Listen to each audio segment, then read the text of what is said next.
Hello there guys, welcome back to Younes Talks Football. I hope all of you are doing well. Oh boy, have things really heated up in the last, 15 minutes?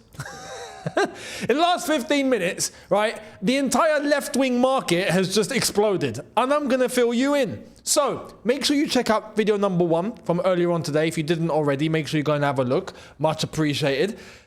Let's get right into it. I'm not going to wait. I'm not going to hang about. I'm not going to keep you waiting. Let's get into the nitty-gritty. Oh boy, did things just get interesting. Nico Williams.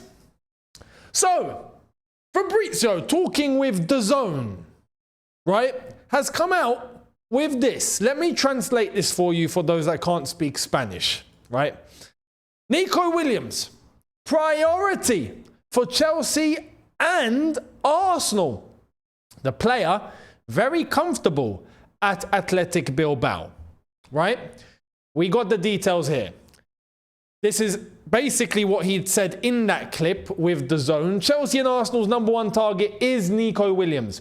And both clubs are prepared to do something crazy in terms of financials. However, neither club have the green light. Nico is comfortable in Spain and talks are there over a new deal. Now, for those that were here about, was it 2 days ago? I spoke about the news about Nico Williams talking with Bilbao over a new contract. And that he seems like he's pretty settled there. But that kind of wrote it off for me. I was like, all right, well, he's going to sign a new deal with Bilbao, so he's off the market. Great. And all of a sudden now, we're getting Chelsea and Arsenal have him as #1 priority for the left wing position. You see, now this is the sort of level that I'm talking about. This is the sort of winger that I'm talking about. This is who I would want us to go for. Now, I'll be honest, yeah. Athletic Bilbao, maybe trying to talk over a new deal. How much can they really give to him? Considering this is Chelsea, and I have to be fair here, this is Arsenal. The financials, realistically, should be stronger than what Bilbao can offer. Now, it's all about whether the clubs want to offer that. Now, that's with Arsenal, I think if they had to, they would. With Chelsea, I'm not so sure. And we've seen why. When it comes to salaries and all of this, we've been quite tight for 2 years. I'd like to think that now there's some flexibility because we're playing Champions League. Do we want to compete in that? Well, if we want to, we're going to have to pay these sort of guys the money that they deserve. With Nico Williams, we're easily looking at about 250 grand a week. I reckon. He's on 200k at the moment in Bilbao. At the moment. You got to improve it, you know? Or at least be able to offer what Bilbao are willing to offer him, but you offer more. Listen, Champions League, London, prestige, project, you can just fling it all in, right? And try and tempt the player. But that's the sort of winger we should be going for. Hands down. So Fabrizio now coming out and saying, look, Chelsea and Arsenal's #1 target is Nico Williams. Chelsea, let's start moving, please. Let's start moving. We have to remember, Sancho's gone. Mudrik's banned. Do we even have a proper left winger at the club? We might as well go and get 2. Listen, my own opinion, and I don't want to sound like I'm just playing FIFA here, right? It's just easy. It's not easy. But if you had asked me, right, would I be happy with Williams and Gittins? We're done. We don't need to look at the left wing position ever again either. Simple. It creates that lovely hierarchy. I would be all for that. I actually would be all for that. I think financially that could be a little bit of an issue, if I'm being honest. This is why I say I don't want to look like I'm just playing FIFA here. We've got to be realistic here of what is actually possible. But Nico Williams, yes, please. Yes, please. Yes, please. We have Nico Williams in this team. We immediately upgrade. Immediately. Now, that's Nico Williams, and that's the situation. So let me know down in the comments below what you guys think. There's more. There's more. This is another one that I was like, yeah, no, this isn't happening, is it? Surely, there's no chance, right? Let me show you. Here it is. Rafael Leao wants to leave AC Milan. And the club have been informed. Understand they want at least 70 million euros guaranteed. Leao is on FC Bayern's list as exclusively revealed. There has been contact and phone calls, but nothing is advanced or concrete at this stage. Bayern are currently not preparing an offer. Bayern are still considering several options and profiles as a possible replacement for Coman, Sane on the left attacking side. Leao is available. What? I told you guys, the left-wing market in 15 minutes just exploded with the two names that I said on here, what was 2 days ago? Remember, I was like, yeah, I saw the Nico Williams, he's going to sign a new deal at Bilbao. That's not happening. Leao, he won't leave Milan. He won't leave. Listen, I don't even need the phone. Mike Mignon, yeah? Listen, can you have a word with your mate, your close mate, your teammate, Rafael, please? Can you have a little, come over here, mate? I need a word with you. I need a word with you. Yeah, let's go and walk over here. Forget those lads. Just me and you. I need to tell you something. Yeah? Hey, guess what? The place to be, hey, it's Chelsea. It's Chelsea, man. Come to Chelsea. Let's go together. Let's go together. Look, we can just pack a bag now. We can go. Don't need to tell them. Just let's leave. Do you know, like, I don't know, man. Leao, oh my God, man. Listen, if we had a chance at either Nico Williams or Rafael Leao, thank you very much. Thank you very much. Whichever one, feel free. In the same way that I was saying, Osimhen or Gyökeres, right? Whichever one, I'm cool. Hey, whichever one, Leao, Williams, whichever one, pick one. I'll go with whatever. Leao for 70 million euros. You know what that is? That's about 62 million pounds. Not bad. It's not bad. For Leao, it's not bad. Now, it just depends on his salary. That I actually don't know. How much does he get paid at Milan? Listen, Milan look like they're in a bit of a situation here. We've tried, not tried, we have. We've lowballed on Mignon. That might still come into fruition. Can we try and lowball on Leao as well then, please? Can we get a 2-in-1? I would be so, listen, if we got Mignon in, we got Leao in, or Williams, like I've already told you, Gyökeres, Osimhen, I'm going to come to Osimhen later. It's not going to happen, is it? Then again, I said this wasn't going to happen 2 days ago. Look at this.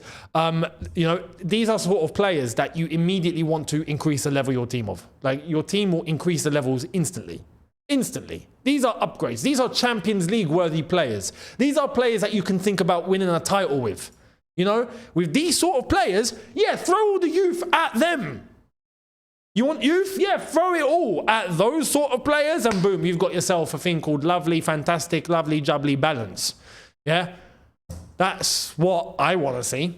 So let me know your thoughts. Leao, where does Leao go? Bayern Munich apparently are interested, but no bid being prepared. Nothing yet. All right. Well, it's a chance to swoop in, isn't it? Let's see what happens. Let me know your thoughts down below. Now, Osimhen. We might have finally come to the end of this saga. Finally. Osimhen, I think, has seen the light. Or, well, the financial light, should we say. Here's why. Di Marzio came out tonight to say Osimhen agrees personal terms with Al-Hilal, around €5 million gap on the club side between Al-Hilal's bid and Napoli's request. That came from Di Marzio.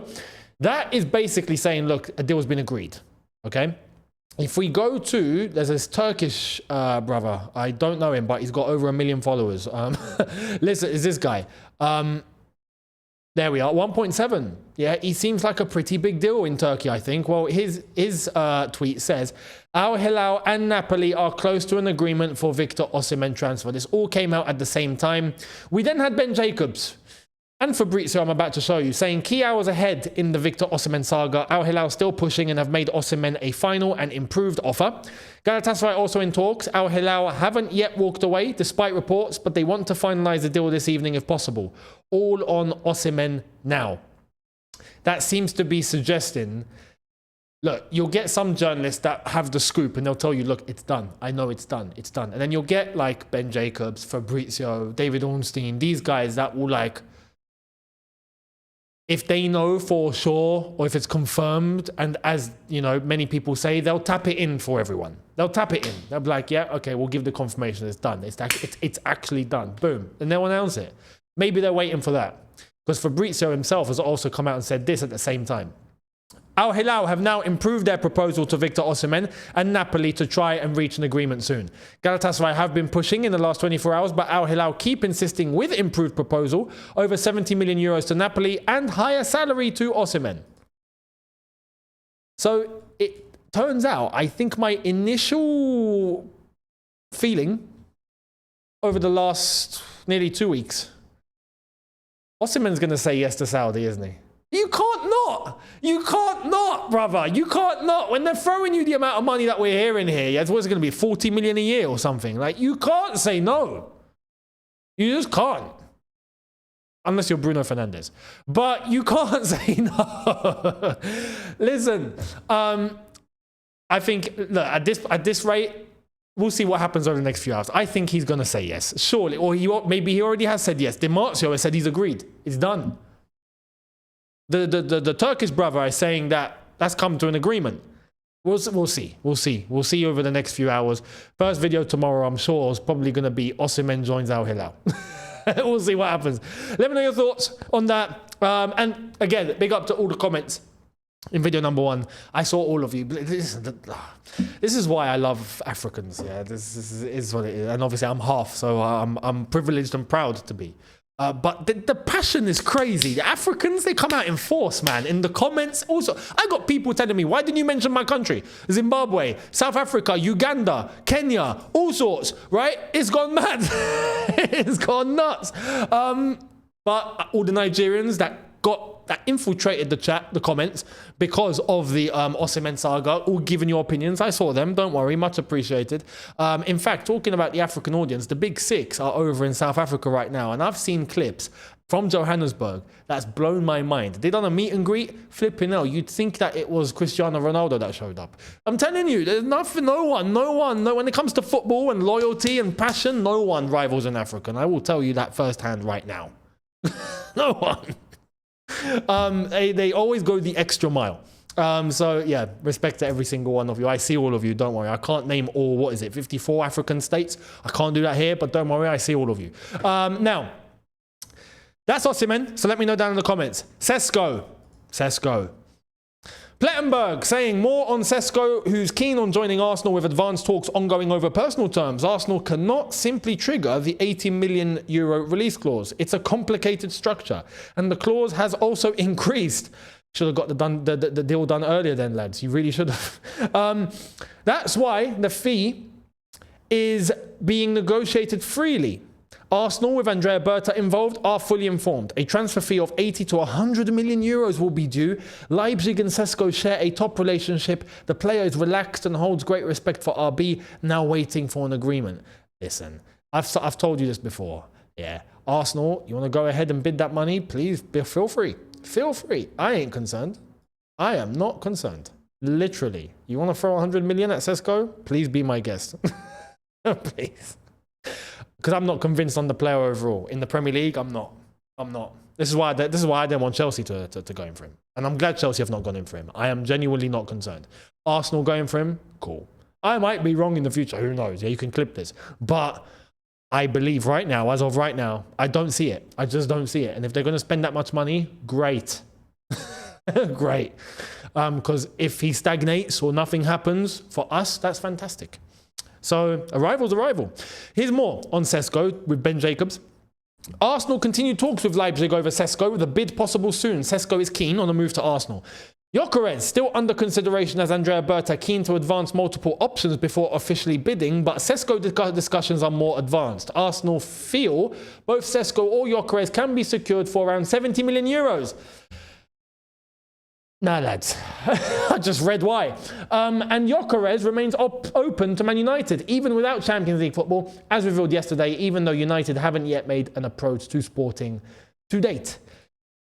We'll see what happens on that front. I think Ruben Amorim is the constant on that front. We'll see. I can see Gyökeres going to United. That one I can actually see, and that would actually be a bit of an upgrade. Not a bit, that would be an upgrade. That would help United big time. You know, they're moving. United, I got to say, they're moving. They're trying. I just think the whole club needs immediate major surgery. It's not just get a couple of transfers in and boom, the club's fixed. I think that club needs, you know, outright full-on surgery from head to toe in terms of administration and all sorts. We'll see. But Gyökeres to United, I can see happening. Sesko to Arsenal, like I said, please feel free. I ain't concerned. Are you? Let me know down in the comments if you are or if you are not. To wrap up, one big story that happened earlier on today at Spurs. Yes, the news is finally confirmed. It's out, ladies and gentlemen. Big Ange. Sorry, mate. Or should I say, good on you, mate. Tottenham Hotspur expected to make decision on new head coach next week after Ange Postecoglou departure.